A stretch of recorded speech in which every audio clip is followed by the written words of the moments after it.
Hi, everyone. I am going to make sure everything's working. Give it a minute or two before we dive in, but I hope you guys are having an amazing week. It's Wednesday, so it means it's almost Friday, which is amazing. Also, a big warm welcome to everybody who is new to the group or new to me. I'm Sheila Smyers. I run this group, The Productive Blogger, and I also own a consulting and coaching business, also titled The Productive Blogger, where I teach aspiring bloggers how to build, grow their audience, and monetize their blog. So that's what I do. I'm also a blogger myself. My blog is She Smiles All Day. It's a fashion and lifestyle blog about my life here in San Francisco. So a little bit about me for those of you who are new.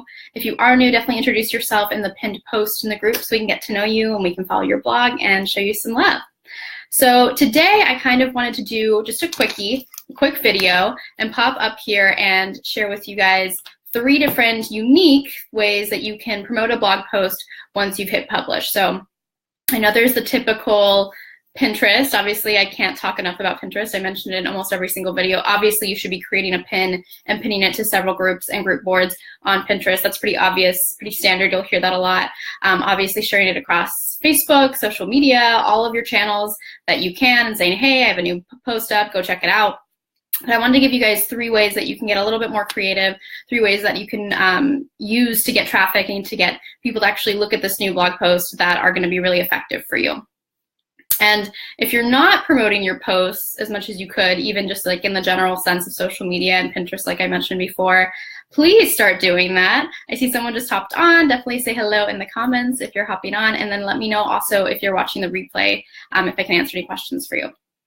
But if you are not promoting your post, you need to start doing it. One of the most common mistakes I see from new bloggers is that they, again, like pour their heart and soul. I've been talking about this a lot this week, giving all of this love and attention to this blog post. They have amazing pictures, amazing content, and then they hit publish, and that's it. And then it's crickets, right? Because you're hoping that people will see it. You're expecting people to see it just because you put it out there. Maybe you use some keywords. Maybe you did use some, sorry, this hair is bothering me. Maybe you did use some SEO and you worked really hard on it, but you know, you're not really putting in all that much work after you hit publish. So you want to make sure that you're not just hitting publish and expecting the internet to work magic and to bring all these people to you, because just because you have amazing content does not automatically guarantee that you're going to get eyes onto that content. So part of, you know, that's the second part of blogging. Part of it is amazing content and, you know, having quality content and doing research and figuring out what your audience needs from you. And then the other half is marketing that content once you've created it. So for the first thing that you can do to promote your blog post after you hit publish is, let's see, start a Twitter or an Instagram combo. So you can do this using hashtags. You can do this by posting a tweet or, you know, an image on Instagram and starting a dialogue. And I don't mean just saying like, hey, my post is live, come check it out. I mean saying like, hey, like this is the topic I'm talking about today. Like you don't even necessarily need to link your blog yet. You should have already done that with your own post announcing it, but then kind of going in and saying like, hey, like, do you, like, what are your guys' opinions on this topic? What are the questions you have? And really starting a conversation. And if you feel like you don't have that strong of an audience where people will just see your tweet or see your Instagram image and start commenting, you can do this for Facebook too, obviously, then I recommend using hashtags and searching them to find people who are already talking about this topic, commenting, retweeting, responding to their tweets, commenting on their Facebook posts, and kind of just like getting into this conversation. And then you can link your blog and be like, hey, like I actually just did a whole post that just went live all about this. So really creating a dialogue about the topic that you're, you know, talking about and having a call to action, which is obviously for them to look at your blog post, but also, you know, a question, something that can really spark a conversation and cause engagement. So instead of just that typical, I have a new post, go check it out, which you should do as well as soon as you hit publish, really taking time to figure out the opinions, the interests, the concerns, the questions that are coming from your readers on that specific topic that you just checked out. Because especially in this case, you're going to be really establishing yourself as an expert, right? So that means that people are going to be thinking like, wow, she's really knowledgeable. She knows, you know, like all of these great strategies and, or, you know, whatever the topic is. Maybe it's not something that involves strategy, you know what I mean?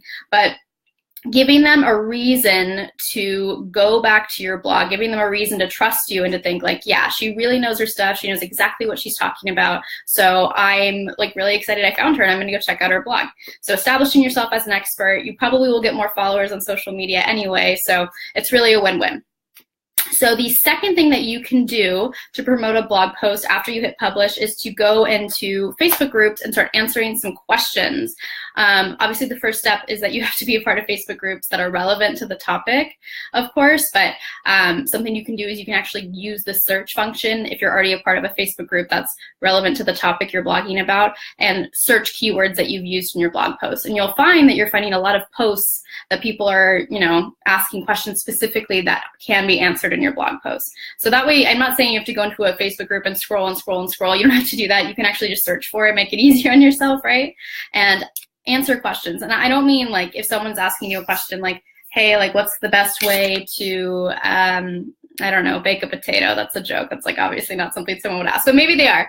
Not just like being commenting and saying like just your link and being like, here it is, because that's kind of, a little pushy, but instead going in and being like, hey, like this is my tip. I go really in depth in my blog post on how to bake a potato. Again, probably not the topic you're writing about, but just an example. And actually giving them value in your response to their question, so they can, again, you're establishing yourself as an expert.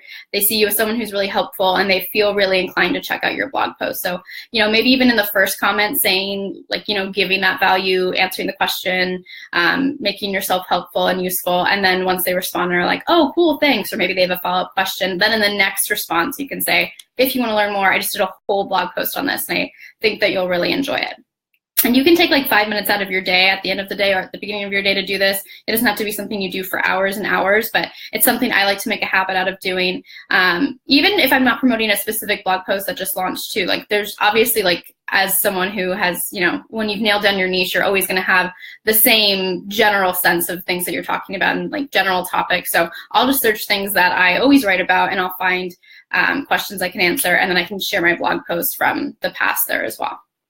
So the third and final thing, well, not final thing, but the third thing I'm going to share with you today that you can do to promote your blog post after you hit publish is to do a Facebook Live like I am right now, or an Instagram Live, depending on where your audience is. I think there might even be a function now where you can do both, or maybe you could have your phone there too, or you could just do them separately, whatever you're comfortable with. I know that it can feel really daunting, especially if you're not someone who's ever been on camera before. I mean, I say on camera like it's so glamorous. It's literally my laptop and that's it. I talk really fast. I get really nervous. I used to stutter when I was a kid. I still do sometimes because I have so many ideas and things and sentences that I'm trying to get out, and my mouth can't keep up. So I totally get being nervous and not feeling super comfortable with having to like get on and like, what do you even say, right? Like at that point, like what is it that you're going to be sharing? But the more you do it, the more comfortable you can get. I'm a lot more comfortable now. I used to have pages and pages of notes. Now I just have one, which is pretty impressive in my opinion. But the reason why this is so effective is because if you can show your face, one, you're connecting with your audience. They see that you're a real person. It's like very personal. They have that human connection with you, as opposed to just seeing, words on a screen that you're typing. So you can really get that genuine connection from them.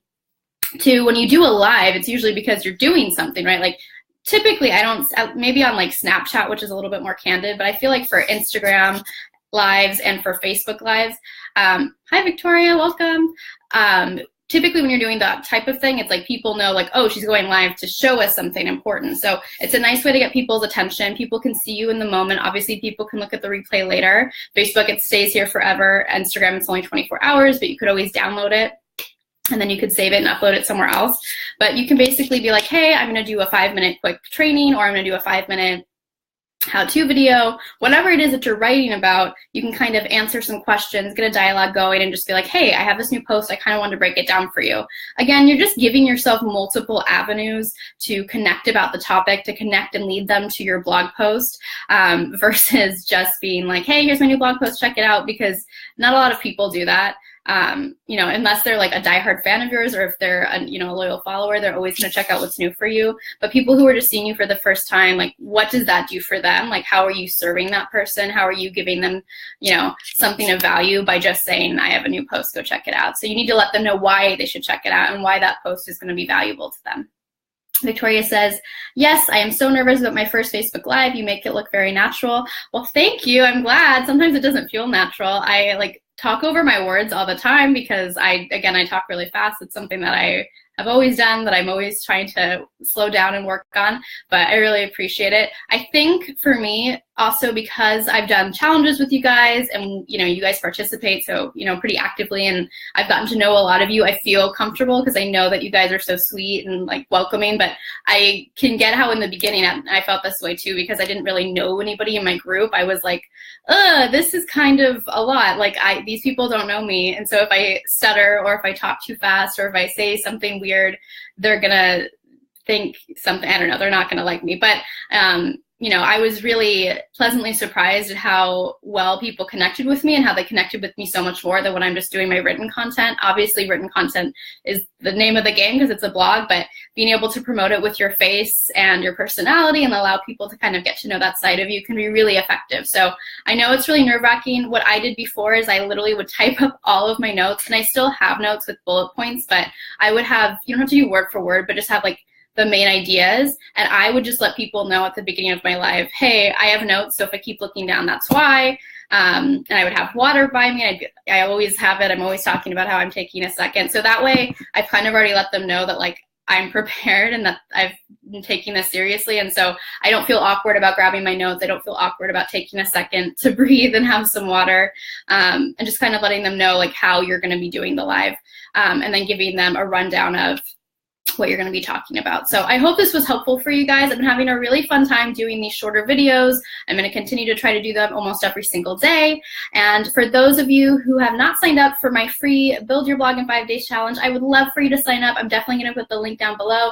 It's totally free. I know that I did this a few months ago and I got some really good feedback and a lot of you really enjoyed it. So for those of you who missed out on it or those of you who are new to the group, you are more than welcome to join us. It's going to start this Sunday. Essentially, I go live every single day for 5 days, teaching you how to set up your blog. I teach you about social media strategies you can implement, how to create effective and quality content. So a bunch of good stuff for those of you who are either new to blogging or who have had a blog for a while but haven't really seen that growth that you've been looking for, who don't get a lot of traffic, and you know, or maybe you do but you're hoping to monetize and you just want to kind of do a refresher and make sure that you have everything that you need set up in place so you're set up for success. And it's perfect because it's right before 2018 begins, so you can go into 2018 feeling super confident and like the amazing blogger that you already are. I think that's it for everything today, guys. This was super fun, and I will talk to you guys tomorrow. Yeah, tomorrow. I'll see you then. Bye.